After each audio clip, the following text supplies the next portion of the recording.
If you want to open an existing file, you supply that file as an argument to the vim command. I'm going to open a file that came in the course download. You can follow along with me if you'd like. Now, if you do that, you'll probably have to pause the video from time to time. If you want to just watch and learn for now, that's fine too, because you'll get a chance to practice these skills on your own very, very soon. I happen to extract the contents of the course download in my downloads directory. So I'm going to navigate there with cd downloads. Now, when I extracted the contents of the download, it created a vim class folder. So I'll change into that with cd vimclass and press enter. The file I want to open is called nav.txt. So I'll run vim space nav.txt. By the way, I use command line navigation in combination with a relative path to the file, but I could have also used an absolute path.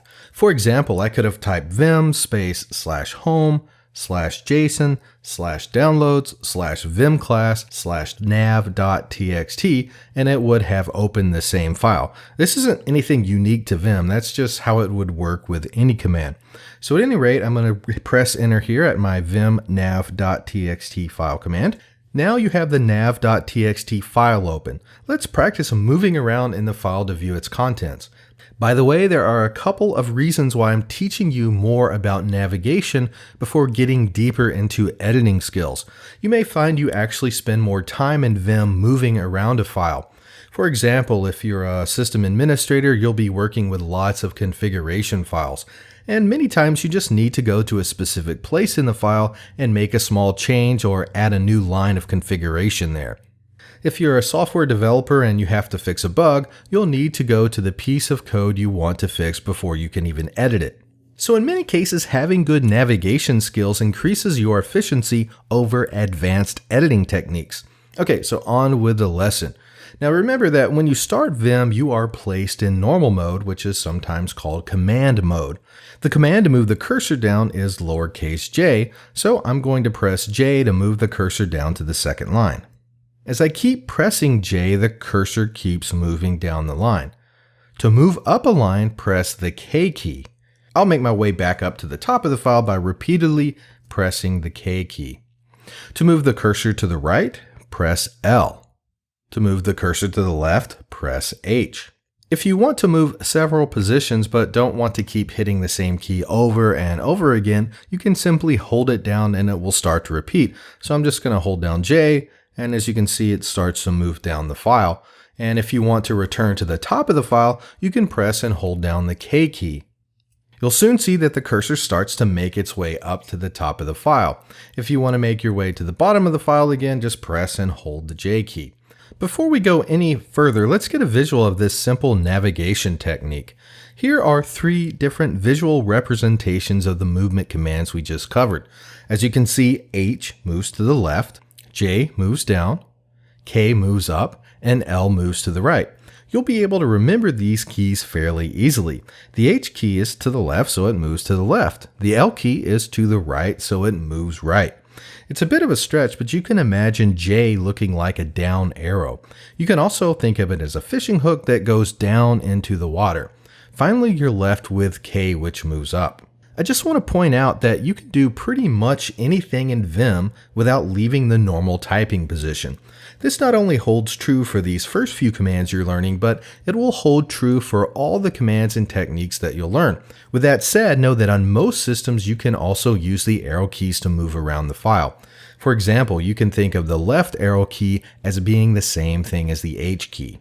The advantage to staying true to the VI and Vim philosophy of maintaining your normal typing position is primarily efficiency. Sure, you can move your hand away to the arrow keys, but you can just as easily leave them in their normal position if you're willing to learn the Vim way.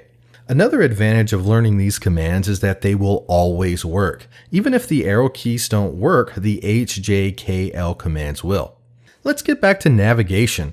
The next two most common ways I find myself navigating through a file is by using Control F to page down and Control B to page up.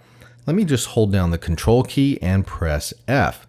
You can think of this as forward to help you memorize this key combination. If you keep holding down the Control key and press F again, you get another page down in the file. You can do the opposite, which is pressing and holding the Control key and then typing B, which takes you back one page. Again, you can think of Control F as forward or page down and Control B as backward or page up. Let's look at the very bottom or end of this file. I'll just keep hitting Control F until I'm there. There it is. You'll notice that there are several lines that just contain tildes. Those tildes aren't actually in the file itself. They represent lines beyond the end of the file. This particular file has one blank line at the end of it. That line does not have a tilde. Those tildes allow you to see exactly where the end of the file is. We've looked at how to move by a single line or character as well as how to move by page. Vim understands various text objects such as words, sentences, paragraphs, blocks, etc. We can move throughout the file using those objects too.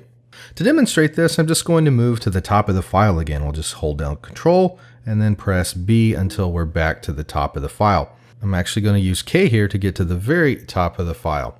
Let's say that you want to move right one word. Well, to do that, just press W. It doesn't really matter what the word is. It can be English, it can be code, it can be something else entirely. A word in Vim is simply a sequence of non-blank characters. Note that Vim considers punctuation as a word with lowercase w. You can also move right one word by using capital W. So I'll press Shift and then press W for capital W. Capital W ignores punctuation and uses white space as word boundaries. To back up by word, we'll use the B key. Hit B. Now, lowercase b considers punctuation a word, and capital B ignores punctuation and instead uses white space as word separators. Let me show you the difference between lowercase w and b and uppercase W and B. First, I'm just going to move down to the line that starts with to move forward in the file, use Control F. So I'm just going to press J and go here to this. I really want to redraw the screen or really reposition the text within the view window here that I have. And so one of the ways you can do that is by pressing Z followed by Enter. So what this does is keeps your cursor in the current position but moves the text up on your screen. By the way, you may get a slightly different result if you press Z Enter on your system, and that depends on some configuration settings that we'll get into later when we talk about those in this course. At any rate, it's going to move the line that you're on either at the very top of the page or near the top of the page while keeping your cursor at the same position. Okay, let's get back to talking about words.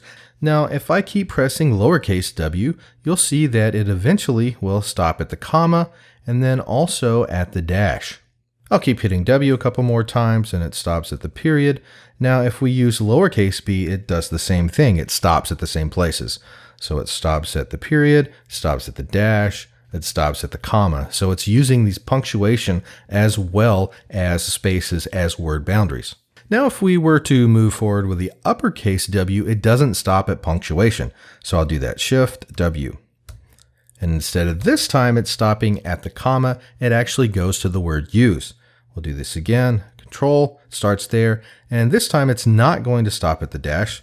It's going to jump all the way over to the next space or just one position after the next space. And the same way with capital B. So if we move back, it doesn't stop at the punctuation, it stops just after the word boundaries, which it considers to be spaces. I'd like to point out something very interesting here. Notice how the lowercase command and uppercase command are very closely related. Lowercase w doesn't do the exact same thing as uppercase w, but they're very similar. This is something characteristic of Vim, and you're going to see this pattern again and again. I just wanted to plant that thought in the back of your mind so you'll be able to make this simple association when you see it again. And you'll be seeing this a lot, trust me. All right, let me reposition my cursor down the file a bit. I'll use Control F and we'll go down here to this far, far away line. And again, I'm going to press Z followed by Enter to move the view up in my screen here. Now I'd like to show you how to move to the beginning of a line. So first off, I'm just going to use W a few times to move in a few words. And now if you press the number 0, you'll jump right to the beginning of the line. You'll notice that this line is indented. Let's move in a few words again by pressing W a couple of times here. If you want to go to the very first character in the line, use the caret symbol, which is Shift 6 on my keyboard. If you're familiar with regular expressions, you know that the caret symbol represents the beginning. Also in regular expressions, a $sign represents the end, and that's exactly how you can position the cursor at the end of the line by typing the $sign. And I'll do that here just now. Shift 4 for me is the $sign, and it places your cursor all the way to the end of the line. The last topic I want to cover in this lesson is how to jump to a specific line. In Vim, there are two ways you can execute the goToLine command. The first way is by typing lowercase g, and the second way is to type a capital G. If you want to go to a specific line, then type that line number followed by either version of the goToLine command. So to go to line 2, type 2GG, and now we're placed on the second line. I'll just move my cursor down a bit with J and then also demonstrate that 2 Shift G also works and it puts you on the second line. So to go to a line 11, I can type 11GG or 11 capital G. So you might be wondering what the difference is between GG and capital G. Well, if you do not specify a line number, GG defaults to the first line in the file. So a really quick way you can get to the very top of the file is to type GG. I'll do that now, GG, and we're at the very beginning of the file. Now, if you don't specify a line number with capital G, it defaults to the last line in the file. So you can quickly get to the bottom of the file by pressing uppercase G. So I'll do that now, Shift G, and we are at the very end of the file. So you can use lowercase gg or uppercase G in command mode to move to a specific line. You can also use line mode to jump to a specific line as well. First, type colon here to get into line mode, and next type the line number you want to jump to and press enter. So to go to the first line in the file, you can type colon 1, press enter, and you're jumped right to the very first line in the file. And if you want to go to line 5, for example, we can type colon 5, press enter, and now your cursor is positioned at line 5.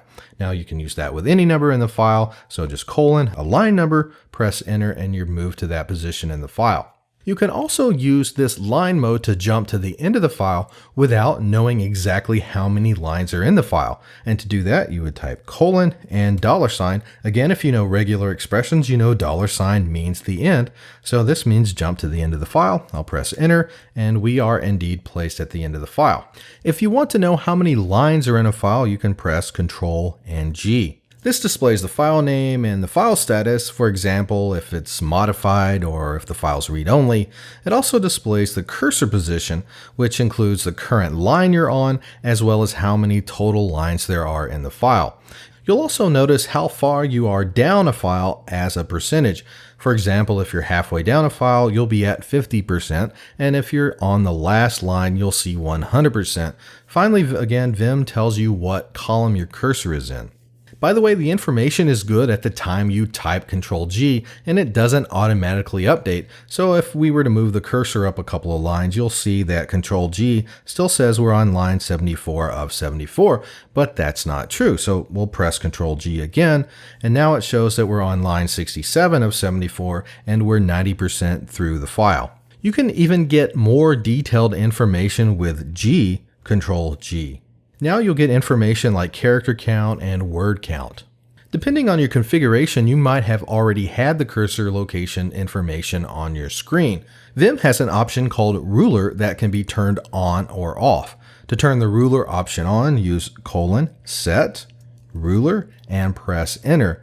Now the line and column number appear on the lower right hand side of your screen. Here you can see 67,1, which shows that we're on line 67 in the first column. Now, if you have this set ruler option set, you actually see slightly different information when you press Control G. So if we were to press Control G now, you can see that it displays 74 lines instead of 67 of 74 lines. And that's because the ruler option is set and that information is already displayed. So if just a minute ago when you typed Control G and you saw this, that means you had the ruler option set. By the way, the set command is used to control Vim options. The ruler option is either on or off, so set ruler turns on the ruler. To turn off the ruler, we can use set no ruler and press enter. This is a pattern, by the way. For options that are either on or off, like ruler, use :set and the option name to turn on the option, and :set no option name to turn off the option. Instead of explicitly turning an option on or off, you can append an exclamation mark to the end of the option to toggle it. That means if we use :set ruler exclamation mark, that means it will toggle the ruler on and off. So now the ruler is on, and if we do this again, ruler exclamation mark, the ruler is off. One more time, toggle, now it is back on.